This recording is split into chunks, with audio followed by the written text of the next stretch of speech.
ભુજ શહેરમાં પીવાના પાણીનો પ્રશ્ન દિવસે ને દિવસે વિકટ બની રહ્યો છે। શહેરમાં પાણીની વિતરણ વ્યવસ્થા નર્મદાના આધારિત છે। તેવામાં નર્મદાનું ઓછું અને અનિયમિત પાણી મળતા ભુજના લોકો પીવાના પાણીની સમસ્યાનો સામનો કરી રહ્યા છે।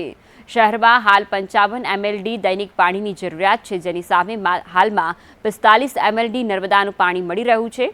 એક બાજુ આકરો ઉનાળો, બીજી બાજુ શહેરમાં પાણીની સમસ્યાથી લોકો ત્રસ્ત થયા છે। એના માટે આપણે માથે સુધી રજૂઆત કરીએ છીએ। આપણા ધારાસભ્યશ્રી છે, આપણા સંસદ સભ્યશ્રી છે અને જિલ્લા પ્રમુખશ્રી સંગઠન બધે અને પ્રમુખ નગરપતિ ને એ બધે પણ મહેનત કરે છે કે પાણી આપણે વધુ મળે, પ્રેશરથી મળે તો આપણે ભુજને એકાંતરે પાણી દઈ શકીએ। અત્યારના બીજું લાઇટની ટ્રિપિંગ આવી જાય ને તો 1-2 દિવસ ટપી જાય એટલે આપણે ચોથે પાંચમે દિવસે સપ્લાય કરી શકીએ છીએ।